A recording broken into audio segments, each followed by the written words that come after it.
అలసిన మీ శరీరానికి శక్తి, బలం, ఆరోగ్యం కావాలా? Second shilajit resin. ఇప్పుడు చాలా తొందరగా మనకి రిజల్ట్ కావాలా, నాకు పర్వాలేదు 10 ఏళ్ళు అయినా పర్వాలేదు అనుకుంటారా, ఎలా మెయింటైన్ అయితే చాలా అనుకుంటారా, నాకు కంప్లీట్గా HbA1c 5.4కి వచ్చేయాలి, నేను నాన్ డయాబెటిక్ లెవెల్లో వచ్చేయాలి అనుకుంటారా, దాన్ని బట్టి ఉంటుందన్నమాట. కొన్ని ఆహార నియమాలు చెప్తాము. ఆహార నియమాలు పాటిస్తే మీకు 3 monthsకి కూడా చేంజెస్ వచ్చేస్తాయి. 3 monthsకి కూడా ఫస్ట్ వచ్చినప్పుడు HbA1c చెక్ చేయించుకొని వచ్చి 3 monthsకి బాగైన వాళ్ళు బోల్డ్ మంది ఉన్నారు. ఎందుకంటే ఆహార నియమాలు కరెక్ట్గా మనం చెప్పినది పాటిస్తే చాలు. మళ్ళీ 3 months తర్వాత మళ్ళీ పాటించాలంటే అవసరం లేదు.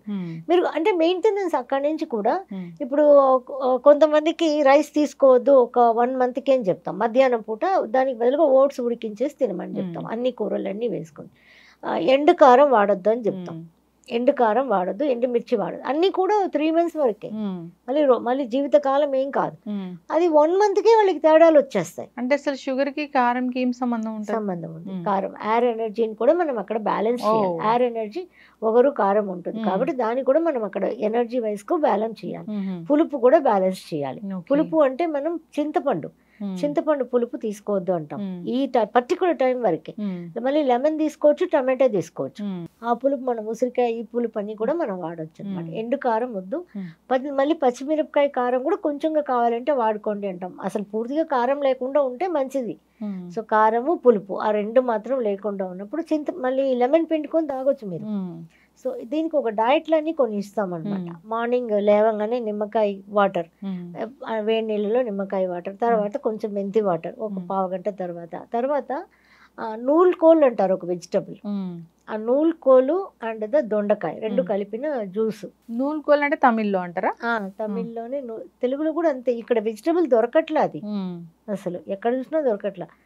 సో చెన్నై కొన్ని న్యాచురల్స్ వాటిల్లో ఉన్నాయి కానీ రెగ్యులర్గా అయితే దొరకట్లేదు అని చెప్తున్నారు. మరి నూలుకోలు దొండకాయ జ్యూస్ అంటే ఇది పర్టికులర్గా నాకు 3 months కల్లా బాగా చేంజెస్ వచ్చేయాలి అనుకునే వాళ్ళకి అనమాట. అలా తీసుకుంటే సరిపోతుంది. తర్వాత మేము ఒక పౌడర్ చేసాం దీనికి, మొలక తీసి అన్ని ధాన్యాలు మొలక తీసినవి ఒక పౌడర్ ఉంటుంది అనమాట. అది ఒక ఫార్ములాతో చేసాం. అది గంజి. ఆ గంజితో పాటు ఏం తినాలి అంటే ఆనియన్ ఉంది కదా, ఆనియన్ ని స్లైసెస్ చేసి మన దోశ తవా పొయ్యి మీద పెట్టి ఒక్కసారి ఇలా వేసి మళ్ళీ ఇలా తిప్పి దాన్ని జస్ట్ వేడి చేయాలంతే, క్రిస్పీగా చేయకూడదు. అది నంచుకుంటూ ఈ గంజి ఇంతే మార్నింగ్ బ్రేక్ఫాస్ట్. ఫుల్ అయిపోతుందండి, డెఫినెట్గా ఫుల్ అయిపోతుంది అనమాట. ఇంకా మధ్యాహ్నానికి ఓట్స్, అది చాలా ఎక్కువగా ఉన్న వాళ్ళకి ఓట్స్ కొంచెం తినేసి, వెజిటబుల్స్ అయితే మష్రూమ్ కంపల్సరీ తినమంటాం. ఒక కప్ ఆఫ్ మష్రూమ్ ఏదైనా ఏ విధంలోనైనా వండుకోండి. సో మష్రూమ్ ఒకటి, ఇంకా ఆకుకూర ఏదైనా బెండకాయ ఒకటి కంపల్సరీ బెండకాయ తీసుకోమని చెప్తాం. ఇంతే మధ్యాహ్నం. ఈవినింగ్కి ఎనీ రాగి ఫుడ్, రాగి వెర్మిసెల్లి కానీ ఏదైనా, లేకపోతే బార్లీ కానీ, లేకపోతే మన బ్యాన్ యార్డ్ అంటారు కదా, ఓదలు అంటారు అనుకుంటా, ఊదలు అది ఇలాంటివి ఏదైనా ఒకటి నైట్కి. అది కూడా తొందరగా 6:30-7 లోపల ఫినిష్ అయిపోవాలి అంటాం అనమాట.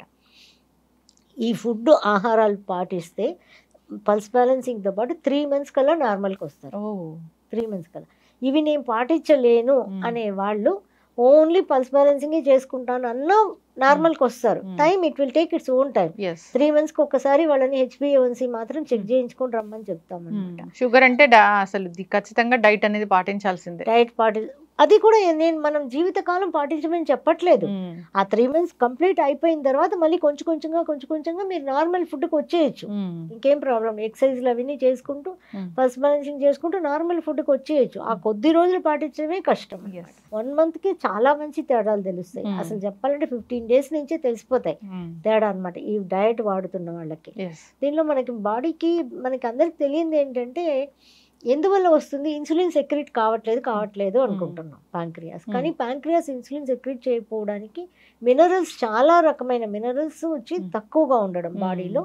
దానిలో మెయిన్ ఏంటంటే క్రోమియం అనే ఒక మినరల్ బాడీలో బాగా తక్కువైపోయినప్పుడు ఈ డయాబెటిక్ వస్తుంది అని రీసెర్చర్స్ చెప్తున్నారు. ఈ క్రోమియం ఎందులో ఎక్కువగా ఉన్నాయి అంటే మనకి టొమాటోలో ఉంది, గ్రేప్స్లో ఉంది, ఆనియన్స్లో ఉన్నాయి. అందుకే ఆనియన్ స్లైసెస్ అన్నాను పొద్దున్న. కంపల్సరీ ఆనియన్ స్లైసెస్ అనమాట మార్నింగ్ బ్రేక్ఫాస్ట్కి. సో అది వేడి చేసినప్పుడు దానిలోని క్రోమియం అంతా ఈజీగా వచ్చేస్తాయి అనమాట. ఇంకా నాన్ వెజ్ వాళ్ళకి బీఫ్, ఎగ్ ఇలాంటి వాటిలో కూడా ఉన్నాయన్నమాట. ఇంకా టమాటాలు పుష్కలంగా ఉంది, గ్రేప్స్లో ఉంది, బ్రోకోలీలో ఇలా ఉన్నాయన్నమాట. బ్రోకలీ ఖచ్చితంగా తీసుకోవాలంటారు. ఇవన్నీ కంపల్సరీ తీసుకోవాలి. ఆనియన్ అయితే డైలీ, టమాటో సూప్ కూడా డైలీ తాగొచ్చు మనం. ఓకే. సో దానిలో మష్రూమ్ వేసుకొని ఇలా మనం రకరకాలు మనం నేర్పిస్తాం అనమాట వాళ్ళకి, ఇలా ఇలా చేసుకోండి అని చెప్పి. అలా చేసుకొని తినేటప్పుడు అది బాగుంటుంది. సో క్రోమియం ఈస్ ఇంపార్టెంట్ అనమాట. ఇది కాకుండా మా సిద్ధగురు గారు ఒక వాటర్ ఫార్ములా ఇచ్చారు.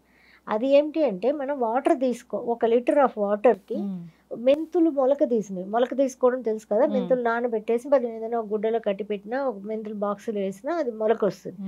మన చేతుల నిండుగా ఒక గుప్పడు మొలక తీసిన మెంతులు ఆ 1 లీటర్ వాటర్లో వేసి ఈరోజు మార్నింగ్ వేస్తే రేపు మార్నింగ్ దాకా అది అందులోనే నానుతూ ఉండాలి. ఉన్నాక మళ్ళీ నెక్స్ట్ డే మార్నింగ్ దాన్ని తీసి డీప్ ఫ్రీజర్లో పెట్టాలి. మామూలు ఫ్రిడ్జ్లో కదా, డీప్ ఫ్రీజర్లో పెట్టినాక అది గడకట్టుకుపోతుంది. అవతల రోజు మార్నింగ్ దాన్ని బయటికి తీయాలి. బయటికి తీసి పెట్టి అది కరుగుతుంది కదా, కరిగినాక దాన్ని వడబోసుకొని దానిలో నేరేడు పండు విత్తనాలు ఉన్నాయి కదా, నేరేడు పండు విత్తనాలని కూడా ఇలాగే చెట్టు పెట్టడం కోసం మొలక తీసుకుంటారు కదా, అలా మనం నానబెట్టేసి గుడ్డలో కట్టేసి పెడితే మొలక వచ్చేస్తుంది నేరేడు పండు విత్తనాలు. ఆ నేరేడు పండు విత్తనాలు మొలకని మళ్ళీ అది ఒక గుప్పడి తీసి ఆ వాటర్లో వేసుకోవాలి. మెంతుల వాటర్ అయిపోయింది, అది వడపోసుకున్నాము, ఆ వాటర్లో ఇది పోసుకుంటాం. మళ్ళీ ఇది పోసుకొని ఇది వేసేసి మళ్ళీ దాన్ని ఒక రోజంతా అలాగే ఉండాలి. ఈ రోజు వేస్తే నెక్స్ట్ డే అమ్మాక బయటే ఉంటుంది. మళ్ళీ బయట ఉన్న నెక్స్ట్ డేకి తీసి డీప్ ఫ్రీజర్ చేయాలి. డీప్ ఫ్రీజర్లో పెట్టేసి మళ్ళీ అవతల రోజు మార్నింగ్ తీసి, మొత్తం మీద ఒక 6 రోజులు అవుతుంది ప్రాసెస్. మళ్ళీ తీసి బయట పెట్టి అది కరిగిన తర్వాత దాన్ని వడపోసుకొని ఆ వాటర్ పెట్టేసుకోవాలి. మీరు ఫ్రిడ్జ్లోనే కూడా పెట్టుకోవచ్చు, ఆ వాటర్ బయట కూడా పెట్టుకోవచ్చు. రోజు మార్నింగ్ 100 ml ఈ వాటర్ని ఫస్ట్ పరగడుపున తాగేస్తూ ఉన్నారనుకోండి, ఇది ఒక 48 daysలో దీని చేంజెస్ బ్రహ్మాండంగా చూపిస్తుంది.